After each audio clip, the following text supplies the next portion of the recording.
Hola amigos de ¿Sabías qué? Hoy estamos en un episodio más. Muy contento y muy orgulloso del invitado que tengo hoy. De verdad no lo digo porque esté aquí, es de las personas que más admiro. Tiene una historia impresionante, es un gran ejemplo de vida. De verdad, se los digo, quédense porque su historia es increíble. Fritz Thompson, amigo. Karim, mi hermano, qué gusto, qué alegría, qué honor estar aquí contigo para platicar, para conversar, para compartir ideas. Gracias por la invitación. No, muchas gracias a ti por tu tiempo, porque además estás llegando de Puebla, ¿no? Sí, yo vivo allá y pues bueno, siempre vale la pena echarse una manejadita para estar contigo y platicar. Claro que sí. Me quiero ir cronológicamente, quiero ir un poquito antes de ese 24 de abril. Platícame cómo era tu vida. Bien, déjame decirte que yo tuve madre alemana y ella fue una influencia muy fuerte como los padres, todos los padres son sobre sus hijos. Nos enseñó, Karim, a mis hermanos y a mí, el orden, disciplina, estructura. Y siempre he considerado que eso fue una gran herramienta para mí, para la vida. Y a lo largo de mis primeros 33 años, previo a aquel día que todo cambiaría, la vida me sonreía de una manera espectacular. Eh, Estaba yo en un momento prácticamente perfecto. Los planes de vida se dan, la salud está al tope. En términos académicos, había yo empezado un programa de alta dirección donde estaba yo encantado, que había sido un sueño por muchos años. Profesionalmente estaba yo saliendo de una época fabulosa. Y bueno, te puedo decir que era en un momento, sin duda alguna, perfecto. Esa es la manera más simple de describirlo, donde todo está en orden. ¿Tenías novia también en ese? ¿Correcto? Tenía yo una novia de nombre Nelly y teníamos una relación que si bien no había formalizado, como que por ahí iba la idea, ¿no? Habíamos quedado que primero acabaríamos el posgrado en el IPADE antes de determinar qué sucedería con nuestras vidas. Y esos son los escenarios, ese es el contexto en el que se da aquel fatídico día. Perfecto, y ahora bueno, platícanos de ese día, de ese 24 de abril del 2001 que jamás vas a olvidar.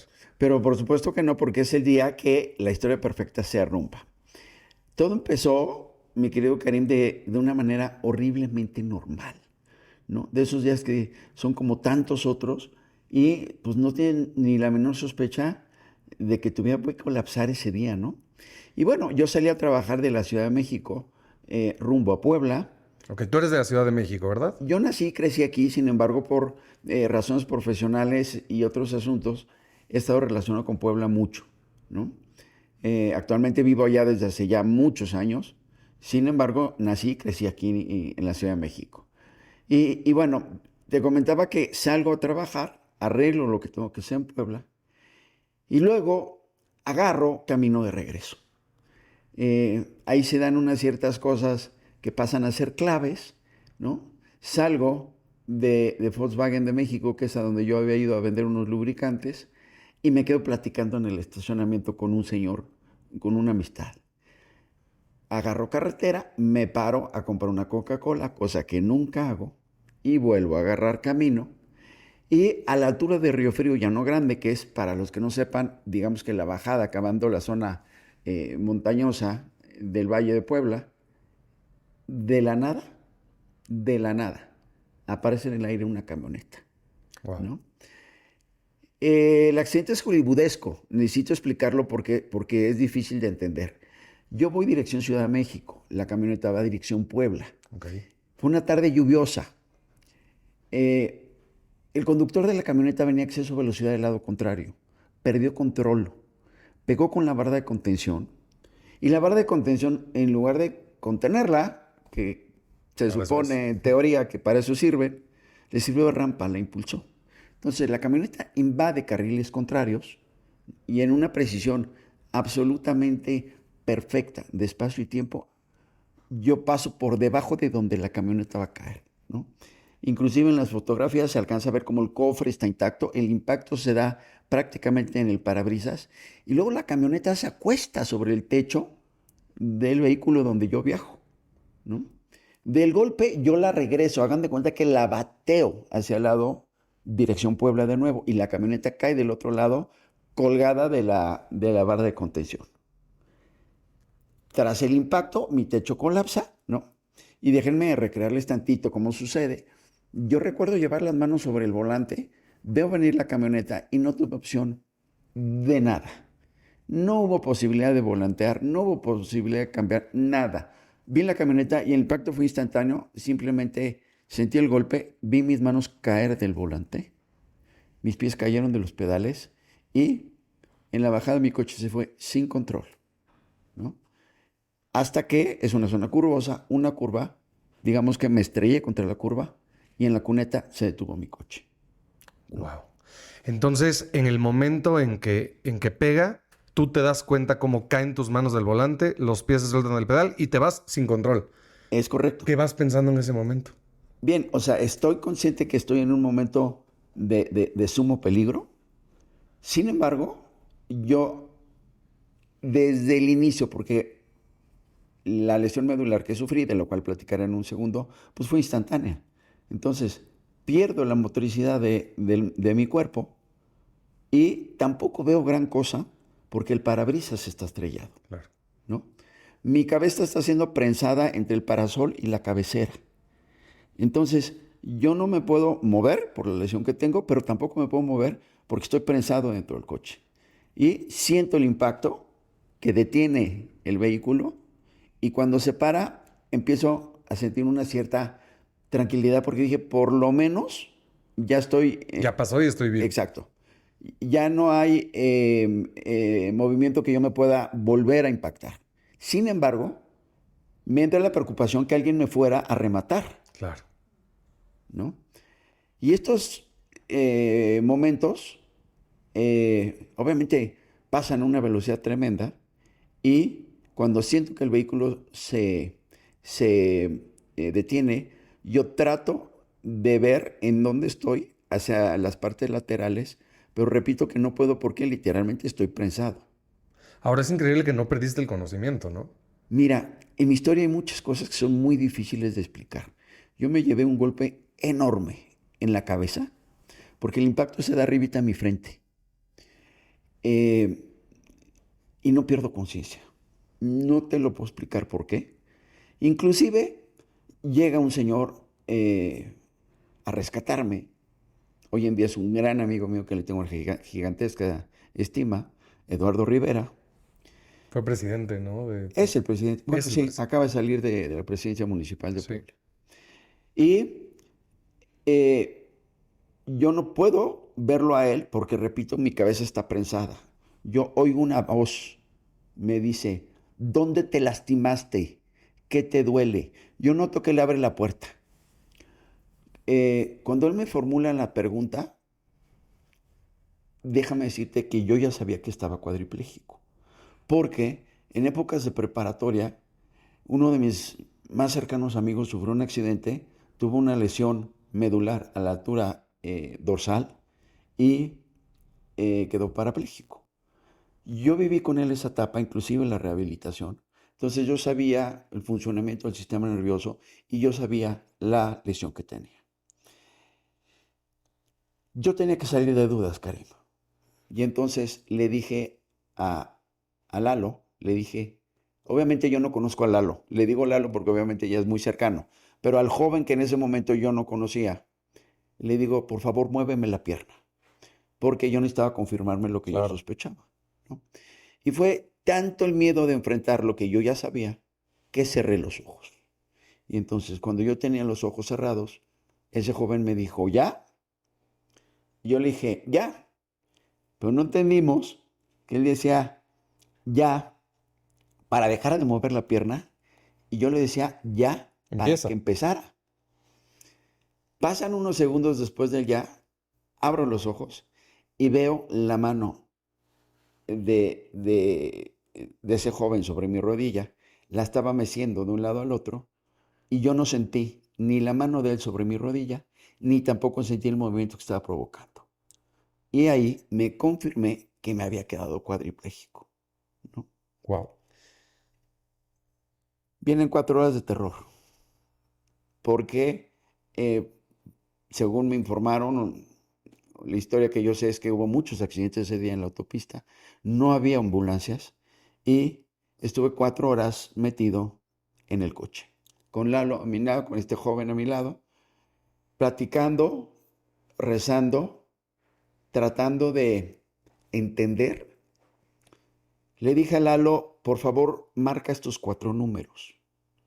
Y le dicté los números de mi contador, de mi novia, de mi doctor y de mi amigo el de los seguros.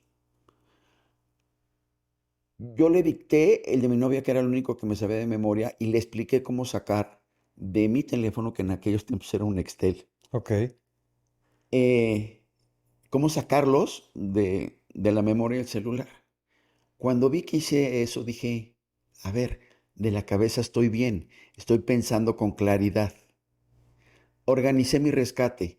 Le dije a mi vecino, que era es neurocirujano, le dije, Luis, me accidenté. Tengo una lesión medular, estoy cuadripléjico. Necesito tu ayuda.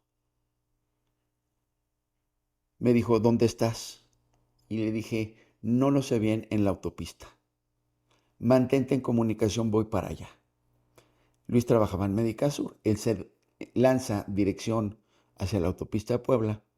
Y bueno, en el Inter me rescatan y ahí sigue la historia, ¿no? 4 horas estuviste ahí. ¿Qué hacías esas 4 horas? Además de organizar tu rescate y de hacer llamadas, ¿llorabas, rezabas, Mira, gritabas? lloré. Debo de contar una cosa que es impresionante en mi historia, en la que no pretendo ahondar, porque se puede prestar para mucho tiempo y no es el tema. Pero mi papá, que falleció 5 años antes de mi accidente, también estuvo paralítico por un envenenamiento con arsénico, porque él era cazador, manipuló arsénico con sus manos y él se quedó cuadripléjico en peor estado que yo, porque él ni siquiera podía hablar y no podía ni abrir los párpados, ¿no? Historia que él nunca me contó, pero me la contó mi abuela. Y pues yo decía, papá, no dejes que tu historia se repita en mí, ¿no? Y rezaba y era una desesperación. La lluvia era intensa, me caía agua sobre la cara. Eduardo de mi coche sacó un folder, me hizo una especie de techito para que el agua ya no me cayera en la cara, ¿no? El techo estaba colapsado. Haz de cuenta una visera de una gorrita, así Ujú. me la puso. Y bueno, eh, tengo que explicar qué fue lo que me pasó. En el momento en que la camioneta aplasta el techo, ¿no? Recibo un golpe vertical, aclaro, de arriba abajo, en el que mi cabeza es oprimida hacia adentro de mis hombros. Pero el impacto es tan duro que las vértebras cervicales colapsan entre sí, se aprietan entre sí, se comprimen entre sí, se fracturan entre sí y me provoca una lesión medular. ¿Qué es una lesión medular? El sistema nervioso central funciona con el cerebro y la médula. El cerebro genera órdenes, motricidad, sensibilidad y reflejos, y la médula la transmite. La médula es un cableado neurológico que está dentro de nuestra columna, extraordinariamente bien protegido por la naturaleza, pero con cierto tipo de impactos cede, que son los impactos de arriba abajo. Entonces, en el momento en el que colapsan mis vértebras, ahorcan mi médula, la comprimen. De hecho, mi lesión se llama descompresión medular. Y yo pierdo funciones de motricidad, sensibilidad y reflejos. Lo peor de este tipo de lesiones es que el sistema nervioso central, el cerebro y la médula, no tienen capacidad regenerativa. Por lo tanto, este tipo de lesiones son permanentes, son de por vida. Entonces, el primer diagnóstico que me hacen después de que yo me accidento es, te vas a quedar cuadripléjico de por vida, ¿no? Asumo que no se ve porque tengo una fabulosa cicatrización, pero aquí está mi cicatriz. Sí, casi no se ve. Aquí es donde me quitan las esquirlas de hueso de la cervical 6 y cervical 7. Me quitan un pedazo de cadera porque la columna tiene función de carga, ¿no? Nuestro cuello carga la Claro, cabeza, claro. obviamente, ¿no? Y entonces, al estar tan golpeada y tan debilitada mi columna, deciden quitarme un pedazo de cadera que se llama cresta ilíaca, la cresta ilíaca me la decapitan, me la ponen como injerto para rellenarme el huecote que me había quedado de 2 vértebras faltantes y todo lo unen con una placa de titanio, ¿no? Bueno, antes obviamente se descomprimió el canal medular. Ok. Esa es la parte técnica, pero lo que yo quisiera compartir es las implicaciones en mi vida. Esa cirugía que me dices que te hacen, ¿eso ya fue cuando la ambulancia fue por ti y eso fue en Puebla o en México? No, viene una ambulancia Capufe, me recoge sin atenderme, literalmente fue transporte, y me llevan a un hospital, que es la Clínica 32 del Seguro Social, que está en la entrada de la autopista México-Puebla, a la altura de Los Reyes La Paz, Ujú. ¿no? Y ahí es el primer lugar donde me ponen. Eh, yo voy explicando lo que está pasando y a mí en ese hospital no me atienden porque yo no dejo que me atiendan, ¿no? Ok. Dentro de mi situación yo estaba pensando con toda claridad y decía, yo necesito que vengan mis doctores, ya vienen en camino, no me vayan a intervenir, ¿no? Mientras tanto estoy en comunicación con mis doctores, ¿no? Luis, ¿por dónde vienes? ¿En qué clínica estás? Me responde él, pues no lo sé, ¿no? Debo de aclarar que en el momento en que a mí me sacan del coche, yo salgo levitando, porque yo no entiendo nada. O sea, a mí me cargan, pero yo no siento que me agarren. Y yo no veo que me agarren porque yo estoy viendo hacia arriba. O sea, yo estoy viendo techo, estoy viendo cielo, pero no siento que nadie me cargue. Sin embargo, había varias gentes que me estaban depositando en una camilla, que me suben, pero yo no siento la camilla. Claro. Debo de aclarar, para los que no estén relacionados con estos temas médicos, que el sistema nervioso central controla nuestra sensibilidad, motricidad y reflejos, ¿no? Y en el momento que hay una lesión, se pierde absolutamente toda motricidad y toda sensibilidad, ¿no? A un cuadripléjico tú le puedes poner una antorcha en los pies, pero avísale porque no se da cuenta. Es impresionante. Debe ser una sensación muy extraña. Brutal porque lo único que sientes es del cuello para arriba, que es la cara. Entonces yo voy viendo techo de ambulancia y yo cuando me bajan, yo voy viendo techo de hospital. O sea, literalmente cuando vas en el pasillo ves pasar las luces largas esas de tubo fluorescente y es lo que yo veo y me preguntan dónde estoy, pues no sé, ¿no? Empiezo a preguntar y bueno, hay un tema ahí complicado donde yo pongo resistencia porque yo no sé dónde estoy. Y mi desesperación porque llegaran por mí, ¿no? Finalmente, Nelly y Juan Carlos, que era mi vecino, a quien Nelly le pidió ayuda para que me fueran a buscar, llegan al lugar, llegan con Luis, y cuando yo oigo sus voces, yo ya me tranquilizo porque ya estoy en una condición que alguien me defienda, Claro. ¿no? Eh, Cuando yo estoy tirado en una camilla, le digo al doctor que por favor se comunicara con mi doctor. Y aquí increíblemente un tema de ego profesional. Y le dice, yo no tengo por qué hablar con nadie, yo estoy a cargo. Y le dije, es mi doctor, yo le estoy dando una instrucción de que por favor se comunique. Y no lo hizo. Entonces, por un lado, la gente que venía a atenderme no sabía la gravedad de la situación.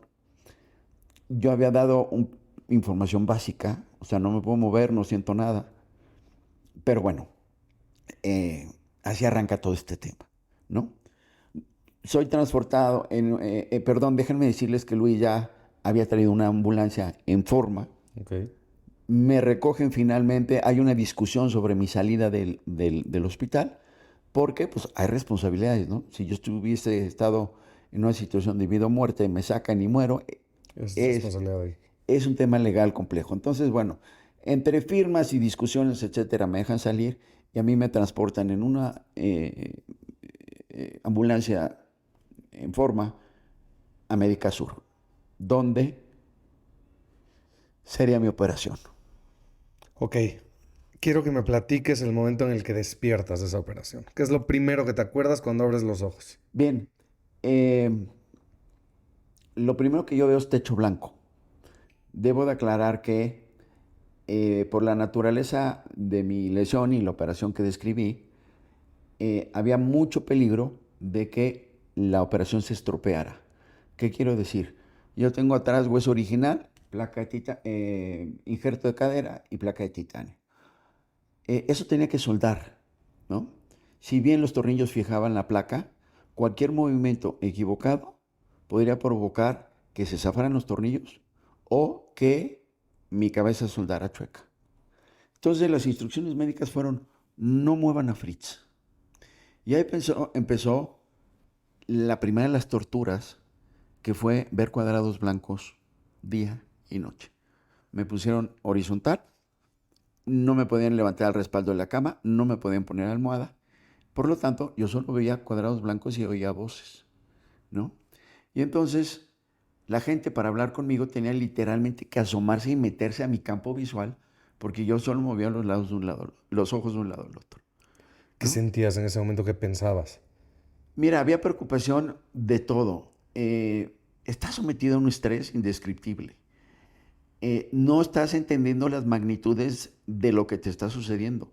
La bronca es mucho mejor de lo que te imaginas. Tú dices, bueno, a ver, ya me operaron, ya estoy en proceso de recuperación, y no entiendes que el invierno Está empezando. apenas empieza, ¿eh? Eh, Preocupación por mi madre, mi hermana, que vivían en Cancún. Yo no sabía nada de lo que estaba pasando. Yo no sabía si estaban enteradas o no. Yo no sabía si habían llegado. Yo no sabía nada. Me preocupaba su sufrir. Cuando finalmente oigo sus voces, yo empiezo como que a explicar y a disculparme. Mamá, fue una camioneta que salió del aire, ¿no? Y mi explicación era como que bastante difícil de creer: desde Sí. cuándo vuelan las camionetas, ¿no?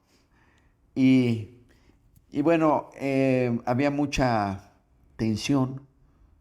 Debo de aclarar que mi adorada hermana, con quien tuve una relación más que sensacional y hermosísima, era neurólogo pediatra.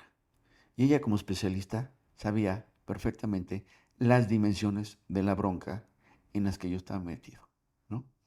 Ella y yo, por cuestiones de que así fue, nos entendimos desde niños de una manera muy hermosa, y para ella era eh, terrible que su hermano eh, hubiese sufrido este tipo de lesiones, porque ella dimensionaba los problemas. El resto no lo hacíamos, porque si tú no eres del mundo médico, este tipo de lesiones, gracias a Dios, son muy raras. No es común una lesión medular. Tienes que meterte un súper golpazo, y aparte en un ángulo muy específico. Pero bueno, entran los doctores, dan el diagnóstico, y lo primero que yo digo: están equivocados, por el amor de Dios, ¿no? El diagnóstico que te habían dado era, no, Cuadriplegia irreversible. irreversible. Claro, porque yo había sufrido una lesión medular severa. Eh, para entender, la columna literalmente sirve como manguera de este cableado tan importante que es la médula, ¿no? Eh, Mi canal medular había sufrido una compresión del 40%, lo cual es sumamente severo. Entonces había un doble peligro. Si el impacto no me había dañado la médula, mi médula había estado ahorcada, comprimida, durante aproximadamente 8 horas, porque me accidenté a las 4 de la tarde, más o menos, y a las 12 de la noche empezó la cirugía. Entonces, al estar comprimida mi médula, hay falta de irrigación sanguínea, ¿no? Y si tú agarras cualquier dedo de tu mano y le pones un alambrito de pan Bimbo, lo aprietas, en 8 horas ese dedo está muerto, no porque lo golpees, sino porque la irrigación sanguínea Claro. no está llegando. Entonces te dijeron, no vas a volver a mover pies ni manos. Vamos, del cuello para abajo no vas a volver a mover nada nunca. Déjame aclararte algo más. En su momento yo no podía respirar por mí mismo, porque mi lesión, que así lo describo yo en términos simples, donde se pone el nudo, la corbata de los hombres, ¿no? Para abajo a mí no me servía nada. Entonces los pectorales, que tienen la función de posibilitar nuestra respiración consciente estaban desactivados. Tenemos dos tipos de respiración, una consciente y una inconsciente. La inconsciente es la que entra cuando dormimos, cuando estás noqueado, ¿no? No es que dejas de respirar, ¿no? Es un tema de reflejo. La consciente es cuando tú vas a una carrera y vas respirando, ¿ok? Inflas pectorales para darles paso a los pulmones para que se expandan. Y mi capacidad de respirar por mí mismo había desaparecido. Yo dentro del coche jadeaba porque no podía jalar aire.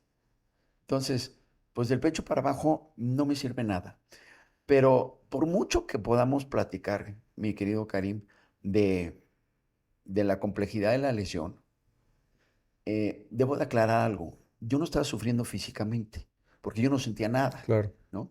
Todo el sufrir era psicológico. Y el primer pronóstico que a mí me dan es que esto no va a cambiar. Esto es de por vida, ¿no? Carecía de capacidad respiratoria, capacidad urinaria, funciones digestivas, sensibilidad y reflejos. Y bueno, es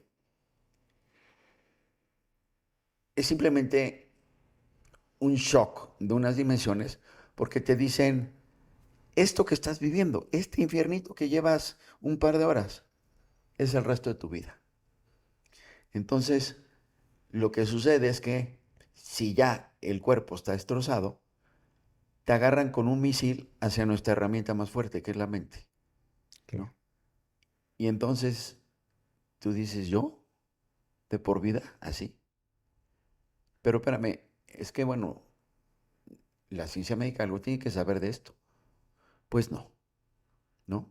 Nadie sabe cómo estrictamente cómo la médula o el cerebro pueden ser regenerados. En ningún país, en ningún lugar. Es en la actualidad del mundo médico. Oye, Fritz, y bueno, me imagino que en el día estaban tus seres queridos, tenías visitas, porque además, bueno, eres una persona muy querida. Pero en las noches, Eh, como bien dices, sucede que la voz se corre, aparece una cantidad de gente a ayudar, ¿no? Y es un caos generalizado, ¿no? Por un lado, quieres agradecer, o más bien mi familia estaba agradeciendo fuera de mi habitación, pero por otro lado, querías estar solo para tratar de enfrentar la crisis o de entender la crisis, ¿no? Y bueno, las noches eran especiales, ¿no? Debo decir que de inmediato, en cuanto tomé conciencia, empezó una tortura psicológica que era ver cuadrados blancos, ¿no? Pero los cuadrados blancos se quedaban cortos con las noches que tú mencionas, ¿no? Explico por qué. Por favor entiendan que yo no puedo quitar mi mirada del mismo lugar, porque no tienes a dónde ver, ¿no?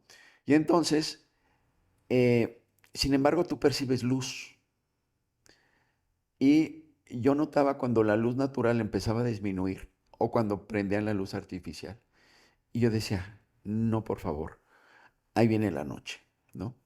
La noche era especialmente terrible porque, obviamente, pues se iban las visitas, mi gente, ya sea que se turnaba para estar conmigo o todo el mundo se dormía conmigo, mi novia, mi madre, mi hermana, o sea, tenía yo así gente dormida en el piso alrededor. Eh, yo no las molestaba, ¿no? Con lo que yo necesitaba. Y cuando se apagaba la luz, estaba un foquito verde. El foquito verde que fue el protagonista de mis noches de demencia. Imagínate, Karim, que no tienes nada que ver más que un foquito verde que se prende y se apaga. Se prende y se ¿qué apaga. era la alarma de incendios Se o...? prende y se apaga. La alarma de humo, Ujú. ¿no? De inmediato pedí que la apagaran. Por reglamento está prohibido, no lo podemos hacer. Y entonces yo me tenía que fumar cada noche un foquito verde, prenderse y apagarse. Y yo enloquecía cada noche y yo suplicaba fallecer. Porque decía, a ver, esto no es vida. Esto no es una manera de vivir, ¿no? Recuerdo como el foquito, ¿no? Que yo no le podía quitar la vista encima, pero también hay que entender que yo no podía dormir porque yo estaba siendo sometido a un estrés de unas dimensiones brutales. Entonces era ver el foquito y el foquito perdía nitidez. Eso quería decir que yo empezaba a llorar, ¿no?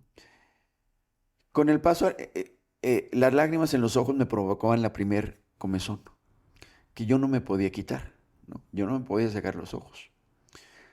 Con el paso de las horas se llenaban mis cavidades oculares de lágrimas y se escurría una lágrima por la sien. Y era la segunda comezón, que era la más brutal de todas. Y repito, yo tenía gente a mi alrededor y yo podía decir, por favor, séquenme la lágrima. Pero yo decía, no puedo eh, eh, ni siquiera dejarlas descansar, ¿no? Pero no es el cansancio físico, es el cansancio emocional, es la noticia. Eh, eh, con el paso de los años eh, entendí mucho mejor del sufrir emocional de mi gente, que bueno, yo estoy absorbido en mi sufrir, pero un ser humano que entra en desgracia se arrastra a todos los que lo aman. Entonces, todo el mundo sufría. Y yo decía, déjalos descansar. Porque, ¿no? Quisiera yo describir mi situación mental. O sea, pensar en el pasado era muy doloroso porque era la vida perfecta, era todo lo que yo había tenido, lo que había construido. Mi plan de vida se había desmoronado y ¿qué crees? No lo vas a volver a vivir. Me imagino que empezaste a valorar todas esas pequeñas cosas que tenemos y que damos por sentado. Ahorita que lo mencionabas, pues rascarte la cara.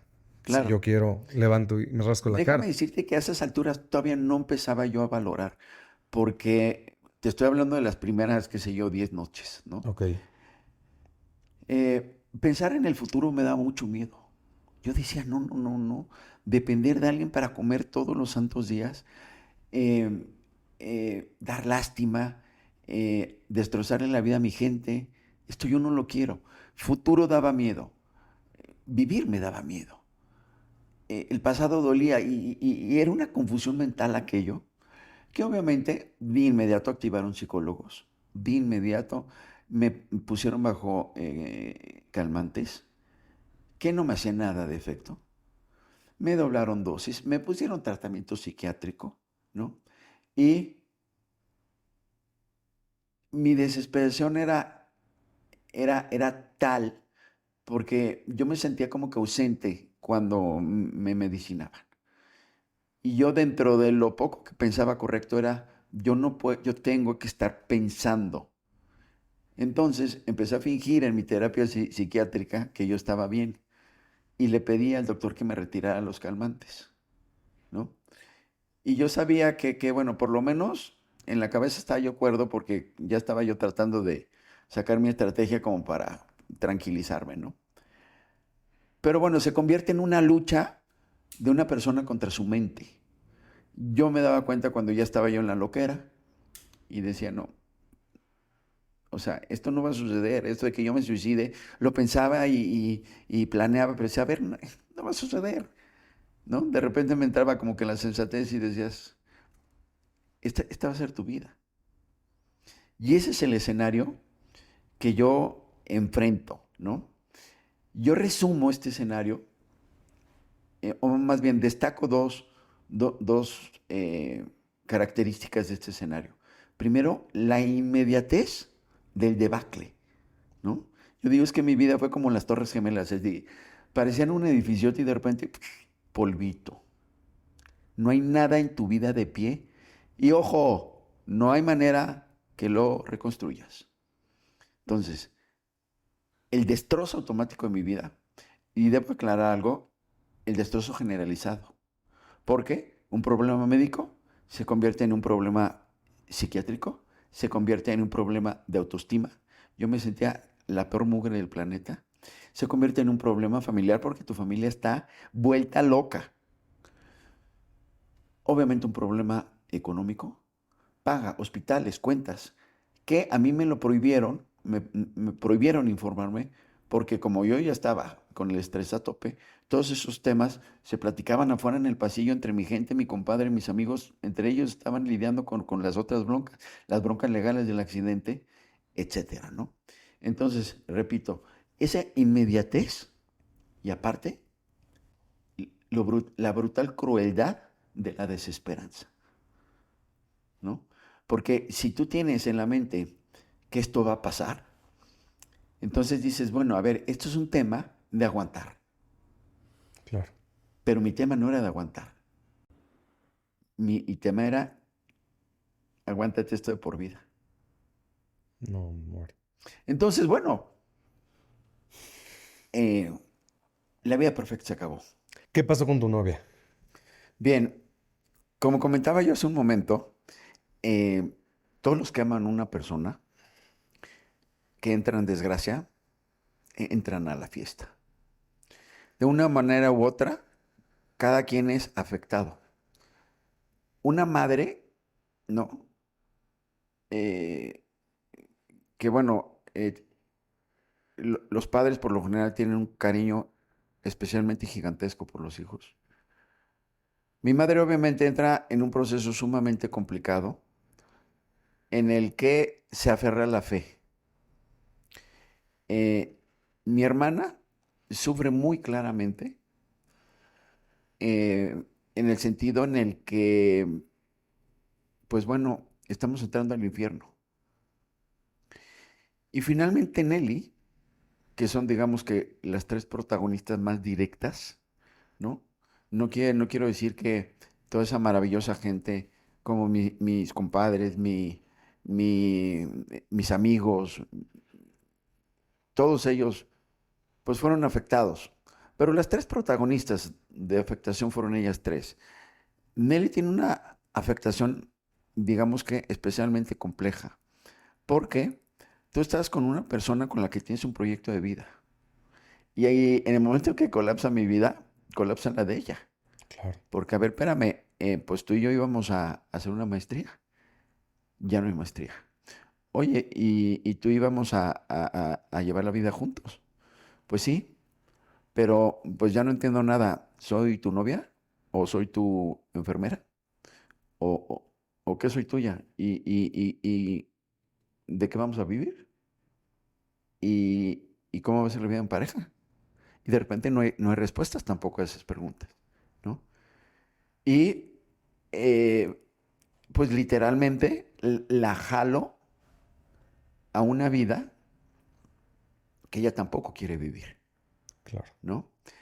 Eh, me gusta, entrando un poco a la parte filosófica, me gusta el término de que en la vida nos tocan vivir cosas. Eh, a mí me tocó una cuadriplegia. ¿Me la merecí, Karim? No. ¿La busqué? No. Fue un día de trabajo. Fue un día de absoluta responsabilidad donde una persona que tiene un plan de vida está viviendo lo que él considera una vida sensata. Eh, Hay gente que le toca enviudar en la luna de miel. Hay gente que de la nada eh, pierde seres queridos. Hay gente que enferma. Hay gente que nace huérfana. Todo el mundo enfrentamos en algún momento dificultades. Pensando un poco sobre mi vida, yo no había tenido dificultad alguna. Tuve la suerte de tener dos padres fantásticos, maravillosos, cariñosos, presentes, una familia unida. Tuve una cantidad de bendiciones gigantescas. Llegó la adversidad en mi vida y yo no tenía herramientas para enfrentarla. Y eh, llegó un momento en el que yo pues entendí que esto era lo que tenía que vivir. Esto es lo que te toca. Y bueno, el ser humano eh, tiene que tomar decisiones en ese momento. ¿Qué haces en una vida en la que no quieres vivir? No quiero estar en este cuerpo, no quiero estar en un hospital. Los cuadriplégicos decimos que nos volvemos reos de por vida, de cadena perpetua. Tú no vas a salir de ese cuerpo que no te funciona, ¿no? Eh, Y cada quien tiene que tomar una decisión importante que es, ¿qué hago con esta cuadriplegia? Y los seres humanos tenemos dos opciones. Una, te llenas de odio hacia quien te lo hizo, hacia un conductor que no conoces. Te deprimes, odias la vida, te dedicas a hacerle la vida de cachitos a todo el mundo porque la vida me está rostizando. Entonces yo tengo derecho a maltratar al camillero que está haciendo su chamba. Y te vuelves un ogro y te amargas y despotricas todo porque todo en la vida se vuelve detestable. O tienes la opción, ¿qué hago con este dolor? ¿Qué tengo que aprender de la vida para sobreponerme a esta crisis? ¿En quién me tengo que convertir? ¿Qué habilidades tengo que entender, que aprender, que incorporar a mi ser para que este problema deje de ser problema? Te comparto una de las más brutales sesiones de terapia psicológica que me dieron. Me dijeron, Fritz, ¿cuál es tu problema? ¿No? Yo molesto, etcétera, respondo, pues estoy cuadripléjico. O sea, ¿qué pregunta? ¿Cuál es la necesidad de esta estúpida pregunta? Fritz, tu problema no es tu cuadriplegia. Tu cuadriplegia es un hecho en tu vida. Tu problema es tu inhabilidad para lidiar con tu cuadriplegia. Cuando yo entendí eso, ¿por qué? A ver, la cuadriplegia ya era característica mía. No me la iba a quitar. No es que voy, me baño y me la quito. No, o sea, ya es parte de tu ser. Ahora tienes que lidiar con eso que no te gusta y tienes que aprender a hacerlo. Qué complicado. Tengo que vivir una vida que no quiero vivir, ¿no? Y como me dijeron, tienes que aprender a ser feliz de otra manera. Oye, mi vida anterior era la buena. Olvídate. Y entonces,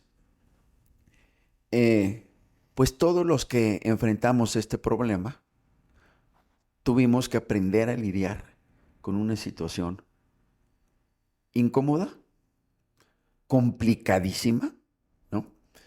Y inevitable. No es algo que tú le puedas dar vuelta, ¿no? No es que te equivocas de carrera y te cambias de carrera y ya estuvo.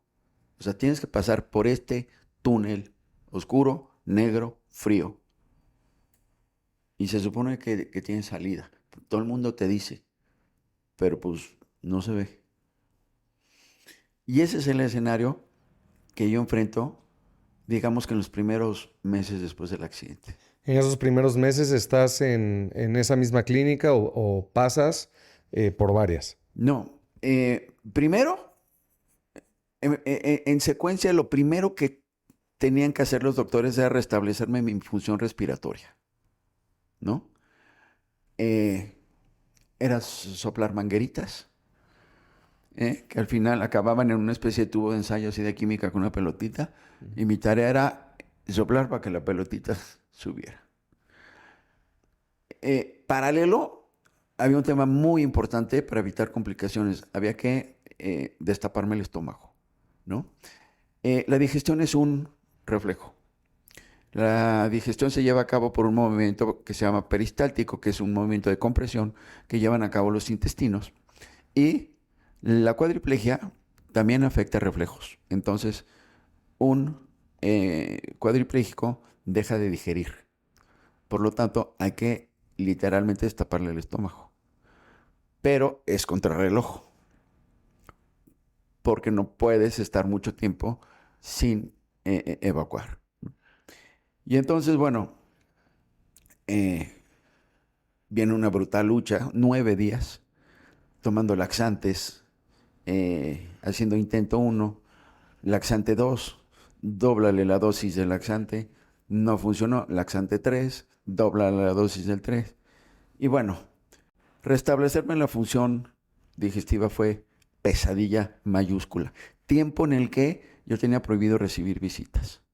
Una vez que finalmente pude respirar y hubo restablecimiento en la función digestiva, como que la parte más crítica había pasado.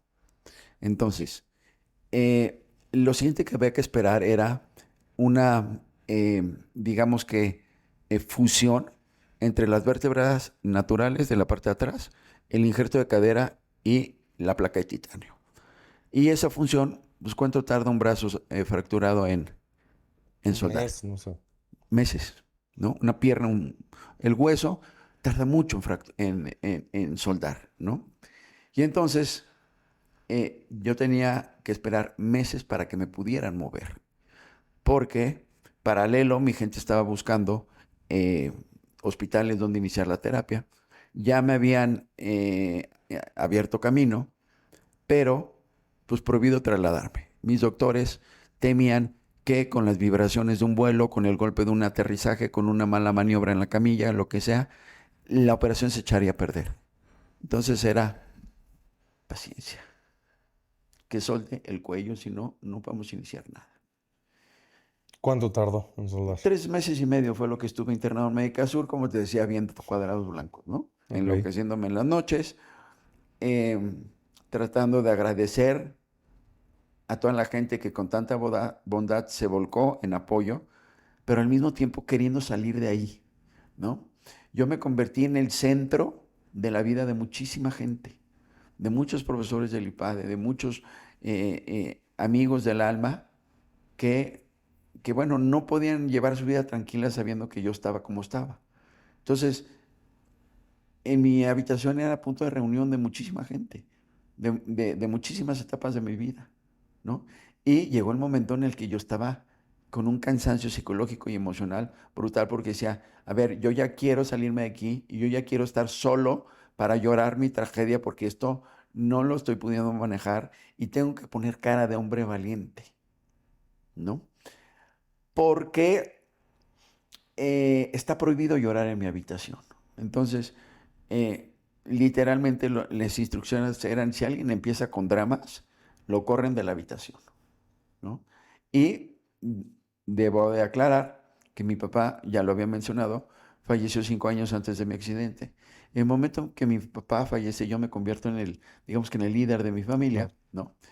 En el que protegía, el que veía por los demás y de repente, pues ya no puedo. Y entonces aquellas personas que yo protegía, de repente se vuelven de las cuales yo dependo.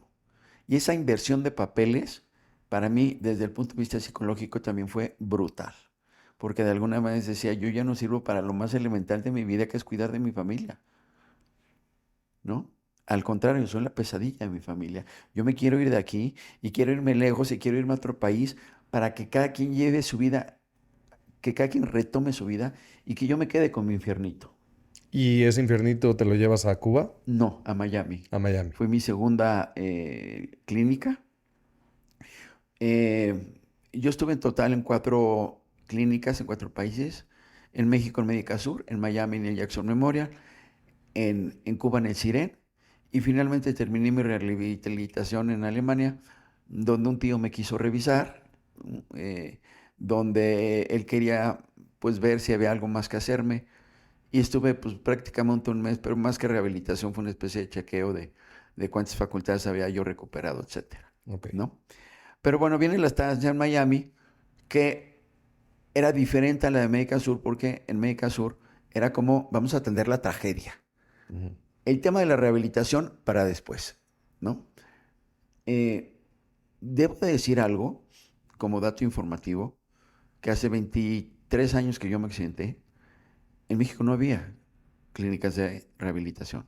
No existía ni siquiera el Instituto Nacional de Rehabilitación y Ortopedia, que está aquí en el sur de la Ciudad de México, y prácticamente no había acceso a un lugar donde a mí me atendieran, porque ojo, yo dependo del mundo.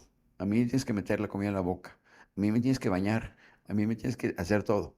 Entonces yo necesitaba asistencia de enfermería y al mismo tiempo rehabilitación. En Médica Sur me podían dar asistencia de enfermería, pero no me puedo rehabilitar. Que ese es el objetivo de mandarme a Miami, Ok. ¿no? En Miami viene ese proceso donde ya me voy con la función digestiva restablecida, obviamente con la respiratoria, pero en una absoluta dependencia de todo el mundo. Sin funcionamiento de extremidades, sin nada de nada de nada de nada. Y eh, como que con la esperanza de que vamos a ver qué pasa. ¿Cuál era tu meta en ese momento? ¿Tú con qué te conformabas? ¿Qué decías, puta, con que mueva un brazo? ¿Cuál era tu meta? Eh, Mira, una de las cosas más desesperantes para cualquier ser humano es la dependencia, Sí. ¿no?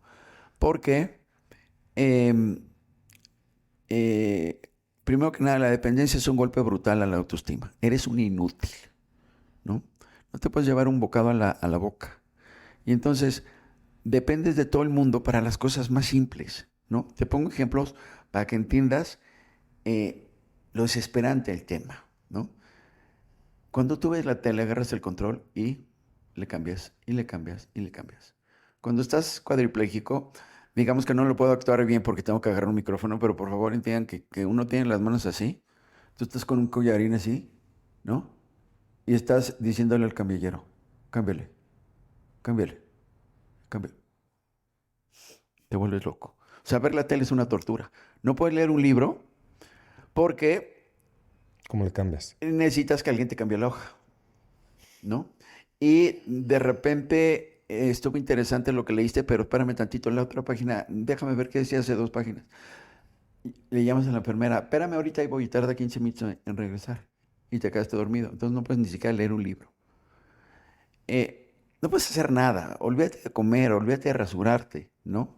Debo de comentar, yo tenía un collarín y ese collarín, pues bueno, digamos que acababa en mi mandíbula. Entonces, como estaba prohibido quitarme el collarín, prohibidísimo, a mí me rasuraban la parte de aquí y la barba del cuello me crecía. Entonces, imagínate lo que es tener una barba de cuello sometida a una presión con una espuma, ¿no? Entonces, daba comezón porque el cuello sí lo sientes. Entonces tienes comezón y no te puedes rascar, ¿no? Las cosas más simples de la vida, eso que haces en cualquier momento, sin pensar, se vuelven brutalmente desesperantes y innecesarias, ¿no? Cómo rascarte, cómo cambiarle a la tele, como lo que hemos comentado. Entonces, tolerar esa frustración es dificilísimo. No hay manera que no se te amargue el carácter. No hay manera que no te enojes. Y entonces pide las cosas de mal manera. Se te vuelve el carácter de dictador. Eh, Estás enojado con la vida. Yo me sentía muy, muy injustamente tratado, ¿no?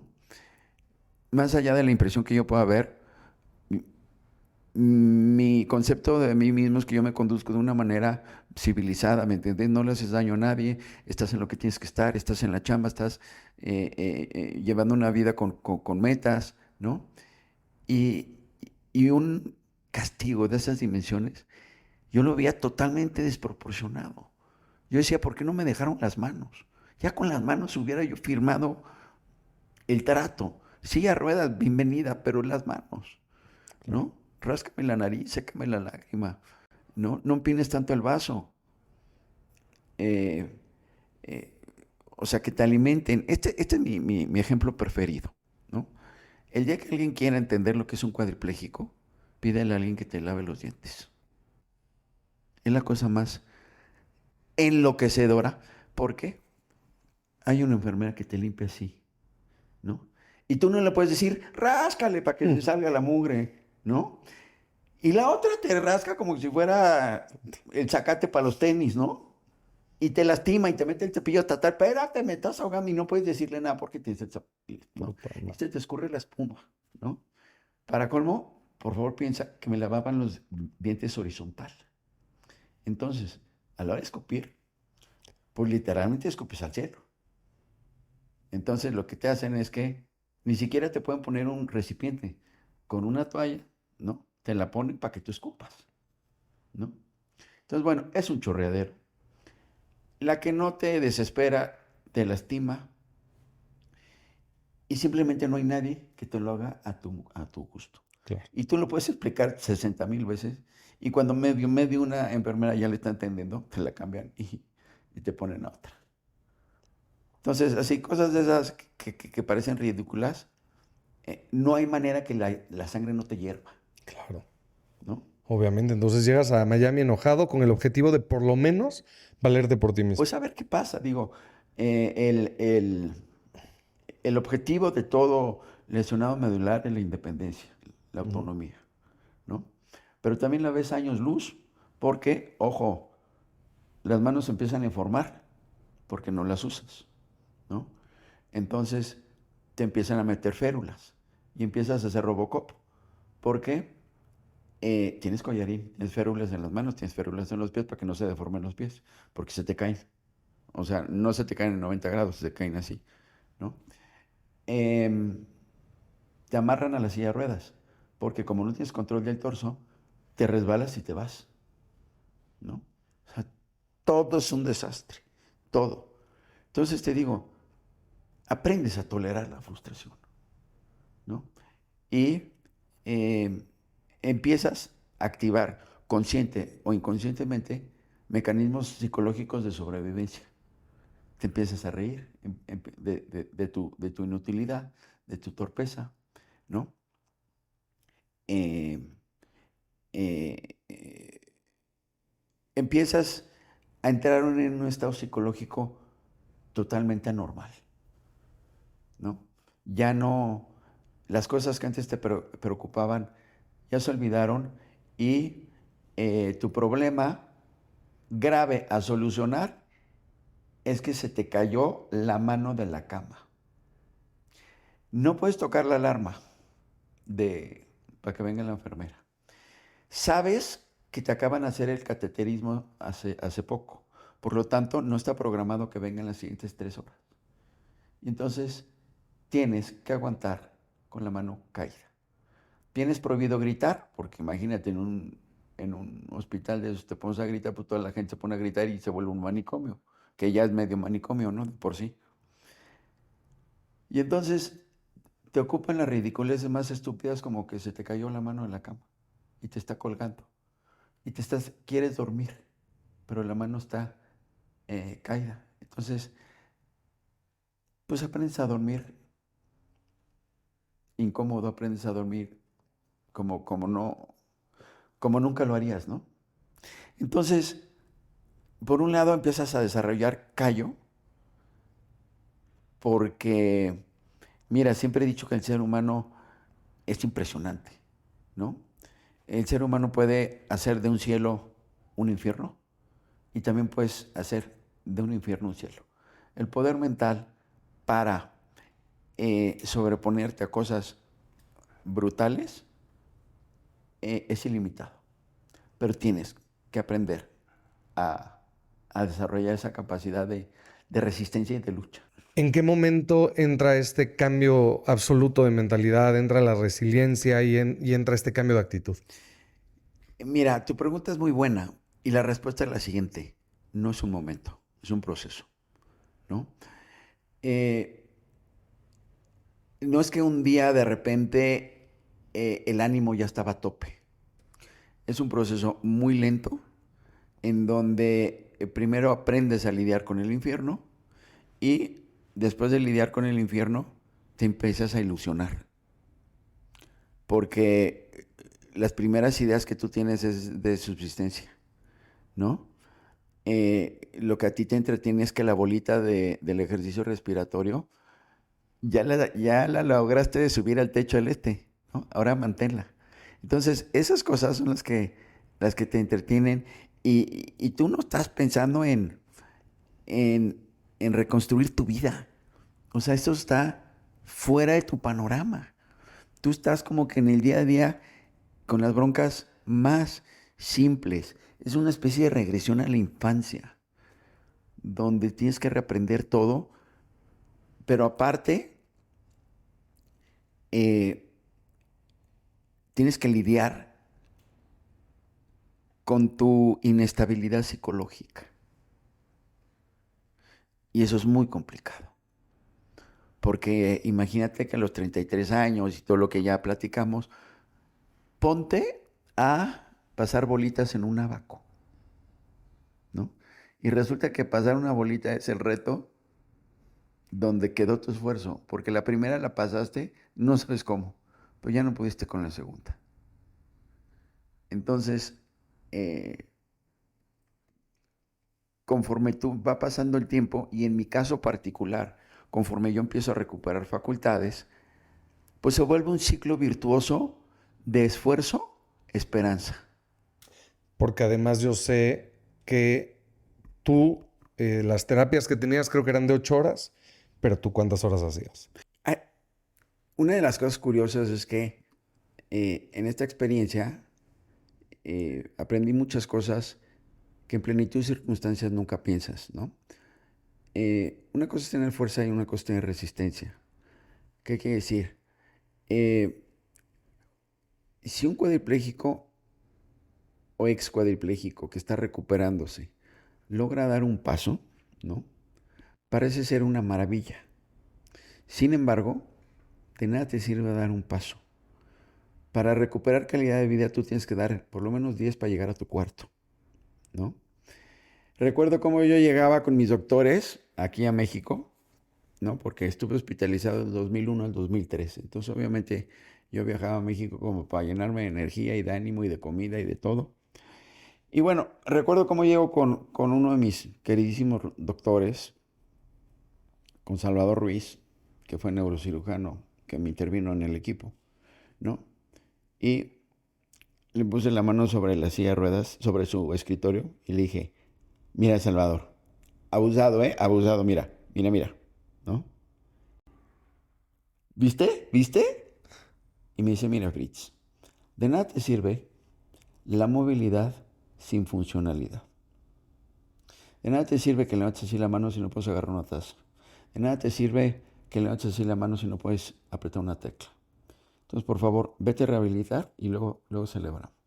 Entonces, pues resulta que tú puedes ya de manera contra todo pronóstico, fiesta grande, ya se está moviendo, pero sigues igual de dependiente y sigues igual de inútil y sigues igual de torpe.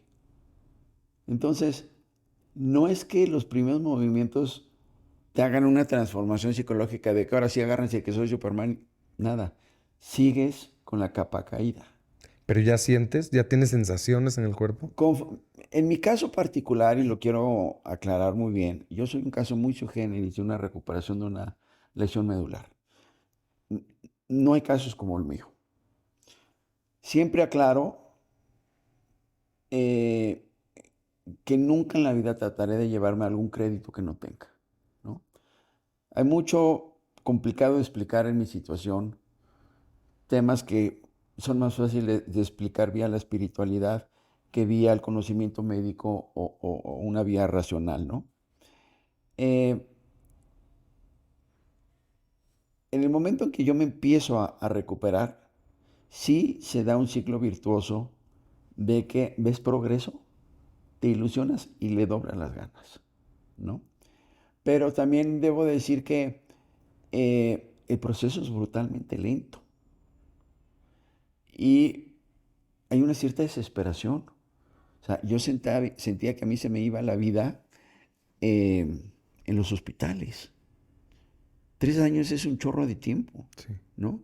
Y por favor también piensa que son 3 años en un lugar donde la tristeza y la tragedia es lo único que se respira. No es un lugar mentalmente eh, motivante, sano, no es un grupo de amigos, no es un lugar para divertirte, o sea, es un lugar donde el sufrir es tu día a día y el de enfrente, ¿no? Y, y- y el único mérito que yo siempre he dicho que tengo es el tema de restablecer mi salud física, perdón, mi salud mental y mi entusiasmo por vivir, por echar para adelante. Conocí muchas gentes que se dieron por vencidas, que sacaban las frases más brutales que decían, ¿sabes qué? Es que mi cuadriplegia no es mi problema, es problema del universo, porque el universo me dejó cuadripléjico. Entonces, que el mundo me atienda, ¿no? Gente que no tiene ganas de vivir, igual que yo, pero lo que yo quiero transmitir es que no es lo mismo accidentarte a los 33 años donde tienes hambre por vivir. Claro. No has tenido familia, no has tenido un cierto nivel de éxito profesional, no has tenido muchas cosas a las cuales aspirabas. Entonces tienes muchos sueños vigentes. No es lo mismo que te des cuadripléjico a los 75, donde dices, bueno, Ya viví. la mayoría ya está hecho, ¿no? O tampoco es lo mismo a los 18 cuando estás en una etapa puberta, donde tampoco tienes la madurez emocional. O sea, el factor de inteligencia y madurez es muy importante. Claro. Recuerdo cómo, bueno, a lo largo de mi camino por esta experiencia, pues yo he dedicado mucho a asesorar a personas con lesiones medulares, ¿no? A darles recomendaciones, etcétera, ¿no? Y recuerdo cómo llegó con un señor muy humilde. eh, Su hija se había quedado cuadriplégica y, y el señor era muy humilde, campesino. Y me decía, oiga, ¿y cuándo se le va a quitar la enfermedad a mi hija? Y yo le decía, mire señor, su hija no tiene una enfermedad, su hija tiene una lesión, que es distinto. Eh, y la lesión no tiene remedio, señor. Ok. Pero la enfermedad, ¿cuándo se le pasa? ¿No? El señor no podía entender que no era un tema de salud, era un tema de una lesión. O sea, tú puedes estar cuadripléjico en perfecta salud, Claro. ¿no? Y lidiar con la ignorancia es una bronca. Lidiar con eh, la falta de eh, capacidad mental para enfrentar tu problema. Era un poco las preguntas que formulaba yo hace un momento. ¿En quién me quiero convertir? Porque sin importar las circunstancias en las que un ser humano se ha sometido, siempre tiene opciones de cómo enfrentar su problema. Tú puedes ser un cuadripléjico que inspire gente y también puedes ser la pesadilla más terrible de tu familia. Y tengo historias para contar de cualquier bando, ¿no? De gente que literalmente se dedica a destrozarle la vida a su mujer, ¿no? Porque es la persona que tiene enfrente, punto, por eso, Claro. ¿no? Y gente, ¿no? Que, como mi querido amigo el Mantarraya, en paz descanse, que bueno, un joven que está haciendo hang gliding en el Valle Bravo, se embarra, se rompe la columna, se rompe el cuello, y bueno, el tipo llegó a eh, hacer una maestría en sistemas, trabajaba en Hewlett Packard, él se compró una camioneta que adaptó con su dinero. Él pagaba su atención médica de un chofer, guión enfermero, guión camellero, y llevaba una vida autónoma y no era cargo para nadie, ¿no? Y en su momento era inspiración para Hewlett Packard, porque él tenía una silla de ruedas eléctrica, Claro. ¿no? Entonces dices, bueno, a ver, algo positivo hiciste. Y esa decisión la tomas tú siempre. Claro. Entonces es un tema de actitud. La actitud es una de las cosas más importantes en la vida. Dejemos el tema de la adversidad y la cuadriplegia. O sea, en plenitud de vida, tener actitud es básico para llegar a algún logro, cualquier tipo de logro, ¿no? Si tú no tienes actitud, si tú no tienes eh, esa manera positiva de enfrentar la vida, estás en el hoyo. De acuerdo. Fritz, te tengo un regalo para que te acuerdes de Cuba. Me lo puedes pasar. Para llegar a tu rehabilitación en Cuba, creo que esto te va a traer algunos recuerdos. Mm. Porque sé que eres fan, ¿no? Sí, por supuesto. Pero tenías un problema en Cuba. ¿Nos puedes Enorme. platicar? Esta anécdota es una de las anécdotas eh, No es comercial, ¿eh? Lo ponemos una... pues de cualquier lado se va a ver, pero Pues bueno. sí. Eh, Esto es uno de los primeros aprendizajes eh, de vida que me empiezan a cambiar mi historia, ¿no? Cuando uno está cuadripléjico, uno empieza a ver la belleza en las cosas simples. Oye, qué maravilloso rascarse la cara, ¿no? Entonces, cuando yo empezaba a mover el brazo, pues me aventaba el brazo y con la férula y con el velcro se sentía sabroso rascarse, porque antes te rascaba alguien, Claro. que es otra cosa, nadie te rasca sabroso, Sí. ¿no? Entonces, bueno, eh, en algún momento de mi vida, de esta historia, yo le empiezo a darme cuenta que si yo me enfocaba en la parte positiva, mi ánimo cambiaba, mi estado mental cambiaba y etcétera. Y desarrollé lo que se llama mi lista de bendiciones. Eh, que voy a contar una anécdota previo a la anécdota que trae esta cajita aquí a mi lado. Voy a contar mi encuentro con mi gran y querido amigo Nacho. A Nacho lo conocí en Miami, fue el primer cuadripléjico que yo conocí cuando llegué a Miami. Era español, hablábamos muy a gusto, se cotorreaba padre y él me recibió en Miami y bueno, eh, un día a mí me recogen en mi habitación, en mi silla de ruedas, me llevan al gimnasio que quedaba del otro lado del pasillo y llego y no está Nacho, ¿no? Me llama la atención, pero pues no digo nada, estamos bajo procesos médicos, entonces te llevan a radiografías, etcétera. No tomé mayor importancia en el asunto, hice mi rehabilitación de la mañana y en el descanso de mediodía me llevan a mi habitación en mi silla de ruedas, paso por la habitación de Nacho y Nacho no está, ¿no? Pero lo peor de todo es que su habitación estaba limpia. Y yo le dije al camillero que me iba empujando, le dije, ¿qué pasó con Nacho? ¿Dónde está Nacho? Algo grave pasó porque Nacho se hubiera despedido de mí, no se hubiera ido así nada más. Y me dice el camillero, Nacho ya no está en el hospital. ¿Cómo que no está? ¿Qué pasó? Comuníquenme con Nacho, ¿no? En la noche me entra la llamada de Nacho y finalmente empiezo a entender lo que pasó. Y me dice, Fritz, me corrieron del hospital porque no tengo lana para pagar la terapia, ¿no? Quiero aclarar que a mí me la pagaba el seguro, ¿no? Y entonces Nacho suelta una frase que marcaría mi vida para siempre. Me dijo, Fritz, no tienes idea lo que yo daría por estar en tu lugar. Y yo oí la frase y dije, a ver, espérame, barajémela más despacio, compadre. Estoy cuadripléjico, estoy solo, estoy en el extranjero. Dependo del mundo para vivir. Literal, si a mí no me empinan un vaso de agua, si a mí no me dan de comer, me muero. Según esto no me voy a volver a mover. ¿Alguien quiere estar en mi lugar? La diferencia entre Nacho y yo era que yo tenía seguro y él no. Yo nunca entendí el valor de mi seguro hasta que entendí que a mi gran amigo lo habían corrido y que él no aspiraba a rehabilitarse. Siempre hay alguien peor que tú, ¿no?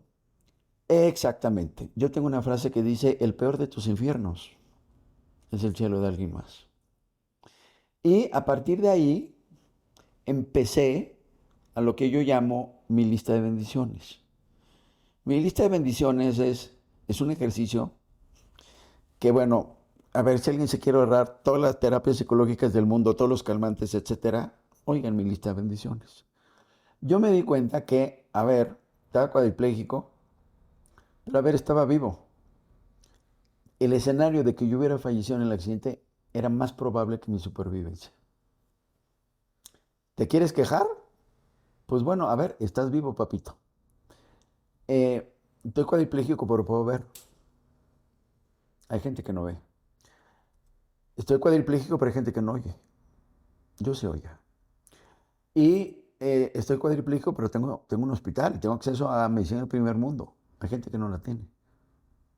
Y entonces te das cuenta que dentro de tu tragedia hay muchas cosas que también tienes que valorar. Porque si tú tienes el valor para estarte quejando de lo que no está bien en tu vida, por favor, ten el mismo valor para agradecer las cosas buenas, ¿no? Habiendo contado esto, vengo a la anécdota de Cuba, ¿no?